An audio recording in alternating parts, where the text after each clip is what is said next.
Chinese electric വാഹന നിർമ്മാതാക്കളായ BYD Indian വിപണിയിൽ എത്തിക്കുന്ന മൂന്നാമത്തെ മോഡലായ സീൽ ഇലക്ട്രിക് സെഡാൻ മാർച്ച് 5-ന് അവതരിപ്പിക്കും. അവതരണത്തിന് മുന്നോടിയായി ഈ വാഹനത്തിന്റെ ബുക്കിംഗ് ആരംഭിച്ചതായി നിർമ്മാതാക്കൾ അറിയിച്ചു. കൂടുതൽ ആളുകളെ ബുക്കിംഗിന് പ്രേരിപ്പിക്കുന്നതിനായി പ്രത്യേകം സമ്മാന പദ്ധതികളും പ്രഖ്യാപിച്ചാണ് ബുക്കിംഗ് ആരംഭിച്ചതായി നിർമ്മാതാക്കൾ അറിയിച്ചിരിക്കുന്നത്. ഏപ്രിൽ 30-ന് മുമ്പ് സീൽ ഇലക്ട്രിക് സെഡാൻ ബുക്ക് ചെയ്യുന്ന ഉപയോക്താക്കൾക്കായി BYD ഒരു മത്സരം സംഘടിപ്പിക്കുന്നുണ്ട്. ഇതിൽ വിജയിക്കുന്നവർക്ക് യൂറോകപ്പ് 2024 മത്സരങ്ങൾ കാണുന്നതിനുള്ള ടിക്കറ്റും വിമാനയാത്രയ്ക്കുള്ള ടിക്കറ്റും നൽകുമെന്നാണ് ഉപയോക്താക്കൾക്ക് മുന്നിൽ വെച്ചിരിക്കുന്ന ഓഫർ. വാഹനം ബുക്ക് ചെയ്തവരിൽ നിന്നുള്ള വിജയികളെ മെയ് മാസത്തിൽ തന്നെ പ്രഖ്യാപിക്കുമെന്നും BYD അറിയിച്ചിട്ടുണ്ട്.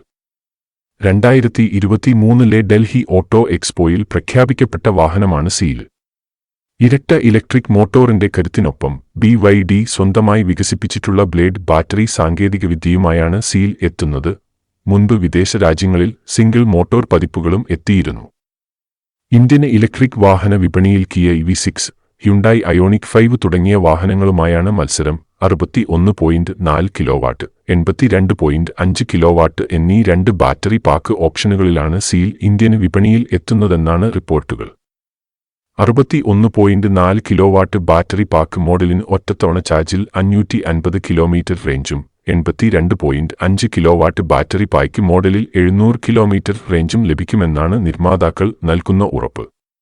കേവലം 3.8 സെക്കൻഡിൽ 0-ൽ നിന്ന് 100 കിലോമീറ്റർ വേഗത കൈവരിക്കാനുള്ള കരുത്തും BYD സീലിൽ നൽകുന്നുണ്ട്. ആഡംബര സ്പോർട്സ് കാറുകളോട് കിടപിടിക്കുന്ന സൗന്ദര്യവുമായാണ് സീൽ നിരത്തുകളിൽ എത്തുന്നത്. സമുദ്രത്തിൽ നിന്ന് പ്രചോദനം ഉൾക്കൊണ്ടുള്ള ഡിസൈനാണ് സീലിന്റേത് എന്നാണ് BYD അവകാശപ്പെടുന്നത്. ബ്ലാക്ക് സ്മോക്ഡ് ആയിട്ടുള്ള സ്പ്ലിറ്റ് LED ഹെഡ്ലാമ്പ്, ബൂമറാങ് ഷേപ്പിലെ DRL കൂർത്ത ബമ്പർ, താരതമ്യേന നീളം കൂടിയ ബോണറ്റ്, ബ്ലാക്ക് ബോർഡർ നൽകിയിട്ടുള്ള എയർ ഡാം എന്നിവയാണ് മുൻവശത്തെ സൗന്ദര്യം.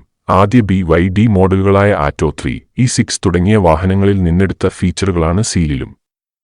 റൊട്ടേറ്റിംഗ് ടച്ച് സ്ക്രീനാണ് ഇതിലെ ഒരു സവിശേഷത. 15.6 ഇഞ്ച് നീളമാണ് ഈ സ്ക്രീനിനുള്ളത്. ഇൻസ്ട്രുമെന്റ് ക്ലസ്റ്ററിന് 10.25 ഇഞ്ച് വലിപ്പമാണുള്ളത്. ഡ്രൈവിംഗ് മോഡുകൾ തിരഞ്ഞെടുക്കുന്നതും വിൻഡ് സ്ക്രീന് ഹീറ്റാക്കുന്നതുമെല്ലാം ഇൻസ്ട്രുമെന്റ് ക്ലസ്റ്ററിലൂടെ സാധ്യമാകുന്നതും ഈ വാഹനത്തിന്റെ അകത്തളത്തിലെ സവിശേഷതയാണ്. ഈ വീഡിയോ നിങ്ങൾക്കിഷ്ടപ്പെട്ടെങ്കിൽ ലൈക്ക് ചെയ്യാനും കമന്റ് ചെയ്യാനും ചാനൽ സബ്സ്ക്രൈബ് ചെയ്യാനും മറക്കരുത്.